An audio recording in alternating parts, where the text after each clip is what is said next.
Hello and welcome to the WebCertain Global Marketing News Bulletin. I'm Cal O'Connell and here are today's top stories. Apple has removed multiple VPNs from its Chinese App Store. Twitter has begun testing a subscription-style advertising service. And South African brands are beating the recession that's gripping the country.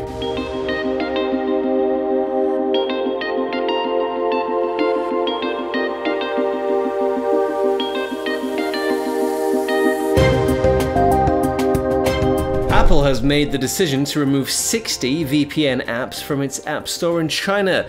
Following the tightening of censorship laws in the country, Chinese internet users have increasingly been using VPNs to get around the online blocks.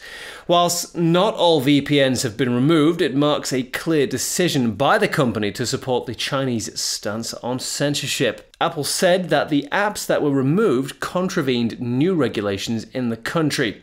Golden Frog, the company that distributes VyprVPN, criticized the decision, saying that if Apple views accessibility as a human right, we would hope that Apple will likewise recognize internet access as a human right and would choose human rights over profits. Meanwhile, the Russian government has passed a similar law that will ban VPNs there as well. The law will come into effect at the beginning of November, with the country's head of technology saying that it was not targeted at law-abiding citizens, instead calling it an anti-extremist law. Twitter has begun testing a subscription-style ad service that sees posts being automatically promoted up to 10 times every day. Businesses simply have to pay $99 each month, with Twitter then automatically promoting the business's profile and tweets. The test is currently only available as an invite-only beta program and is aimed primarily at small advertisers who use Twitter's self-serve ad buying tools. Twitter has said that subscribers do not have to create and optimize separate Twitter ad campaigns. However, brands will not be able to choose which tweets are promoted, and those that sign up to the program will lose their ability to use the normal Twitter ad platform. A survey into brand value has found that South African brands are overcoming the country's recession. According to the Brand Finance Africa report, total brand value in the country has increased 3% year on year, from $29.2 billion in 2016 to $30.1 billion in 2017. Jeremy Sampson, the director of Brand Finance Africa, said that South African brands' growth above inflation said much about the country's future potential. Top of the brand value list was the mobile telecoms company MTN, which was found to be worth $3.1 billion. The banking sector was found to be the strongest sector in the country, with 9 brands included in the survey, making up nearly 25% of the total brand value. However, the retail sector appears to have suffered from the country's recession, with the current most valuable retail brand having grown by just 2% over the last year.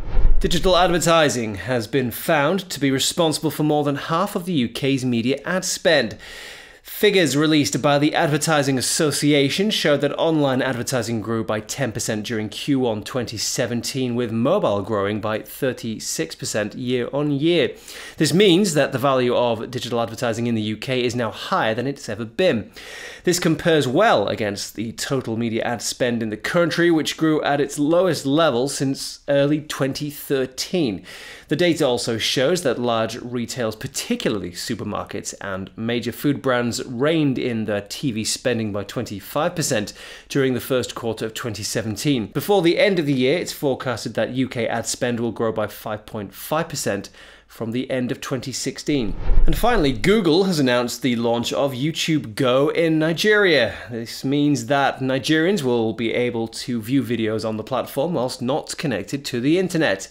The app allows users to download videos at a resolution best suited to their internet connection speed to be watched at any time. Before the launch, India was the only country with access to YouTube Go.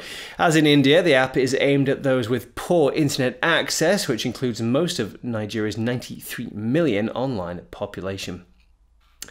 That's all from me today. Thanks for joining us, and be sure to check out our free catch-up TV service to view our full range of in-depth interviews with global digital marketing professionals, news how-to videos, and more. I'll see you next time.